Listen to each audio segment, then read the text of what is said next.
और इसी के साथ बंगाल के बाद अब ये लड़ाई रांची भी पहुंच गई है। रांची से एक अलग मामला सामने आया है, लेकिन ईडी की यहां पर भी कार्रवाई संदेहजनक मालूम पड़ती है। पेयजल विभाग क्लर्क से मारपीट मामले में अब जांच हो रही है। क्लर्क ने ईडी पर, प्रवर्तन निदेशालय पर आरोप लगाया है। मारपीट का आरोप यहां पर पेयजल विभाग के क्लर्क ने लगाया है और ऐसे में रांची पुलिस जो है वो ईडी के कार्यालय पहुंची है। ईडी ऑफिसर पर मारपीट का आरोप पेयजल विभाग के क्लर्क ने लगाया है। उनका कहना है कि उसे धमकाया गया, मारा पीटा गया।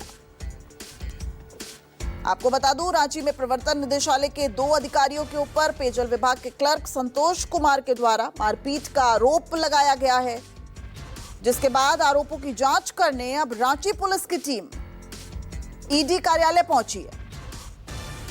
दरअसल संतोष कुमार ने ईडी के सहायक निदेशक प्रतीक और सहायक निदेशक शुभम पर कार्यालय में बुलाकर मारपीट करने, सिर फोड़ने और साक्ष्य मिटाने यानी कि सबूतों को मिटाने के सनसनीखेज आरोप लगाए हैं।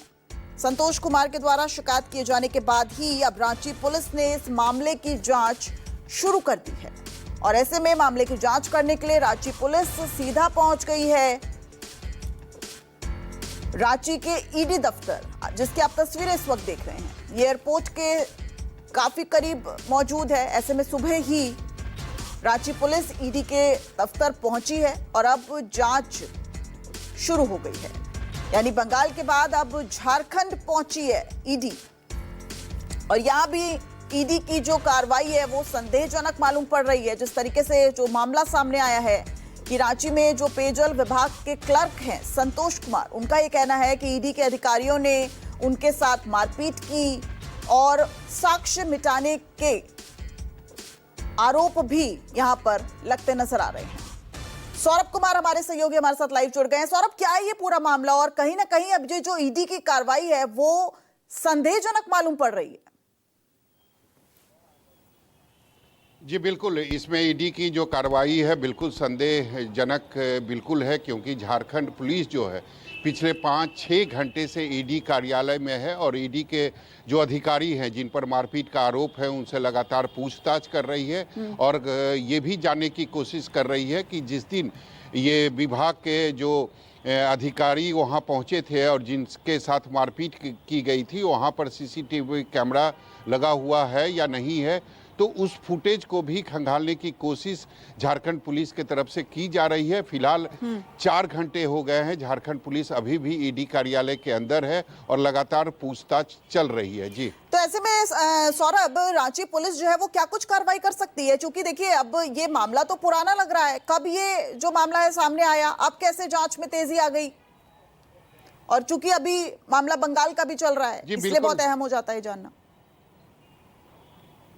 जी, बंगाल का मामला अलग है, लेकिन इस मामले में निश्चित तौर पर जो झारखंड पुलिस को शिकायत मिली है, जो विभाग के अधिकारी हैं उन्होंने शिकायत किया है कि ईडी के जो अधिकारी थे उन्होंने कार्यालय मुझे बुलाया और ज़बरदस्ती जबरन उन्होंने आरोप साधने की कोशिश की और इस दौरान जब हमने आरोप को स्वीकार नहीं किया तो मेरे साथ मारपीट की गई, मेरा सर फोड़ा गया। तो इसी शिकायत के तहत जो झारखंड पुलिस है वो ईडी कार्यालय पहुंची है और जिन पर आरोप है उनसे लगातार पूछताछ कर रही है और ये भी जानने की कोशिश कर रही है कि कार्यालय के अंदर में सीसीटीवी कैमरे जो हैं उसका फुटेज उन्हें कैसे मिलेगा, क्योंकि उस दौरान जरूर सीसीटीवी कैमरे में सारी जो घटनाएं हैं वो कैद हुई होगी। तो लगातार पिछले करीब 8 बजे के आसपास झारखंड पुलिस जो है वो ईडी कार्यालय पहुंची है और अंदर में लगातार पूछताछ चल रही है। निश्चित तौर पर यह अपने आप में एक अनोखा और मुझे लगता है कि झारखंड में यह पहली घटना है जब ईडी के अधिकारी के विरुद्ध में जो झारखंड पुलिस है वो ईडी कार्यालय पहुंचती है और पूरे ईडी कार्यालय को अपने घेरे में लेकर अंदर में पिछले 4 घंटों से पूछताछ चल रही है। मुझे याद है कि जब हेमंत सोरेन को गिरफ्त में लिया गया था तो इसी ईडी कार्यालय में उन्हें रात भर रखा गया था और जब उन्हें गिरफ्तार कर लाया गया था उसके कुछ देर के बाद कल्पना सोरेन आई थी हेमंत सोरेन का नाश्ता और खाना लेकर रात में। तो निश्चित तौर पर आज इतिहास अपने आप को दोहरा रहा। आज झारखंड पुलिस जो है वो ईडी कार्यालय में पहुंची है और ईडी कार्यालय को अपने कब्जे में लेकर अंदर में झारखंड पुलिस जो है वो ईडी के अधिकारियों से पूछताछ कर रही है कि उस दिन क्या क्या हुई थी और जो आरोप लगा है उसमें कितनी सच्चाई है। ठीक है, तो कहीं ना कहीं ये पहली मर्तबा है जिस तरीके से हमारे सहयोगी सौरभ बता रहे हैं, और कहीं ना कहीं राज्य सरकार और ईडी के बीच की ये जो टकराव है वो अब पश्चिम बंगाल से रांची पहुंच गया है। शुक्रिया सौरभ इस पूरी जानकारी के लिए और इस अपडेट के लिए।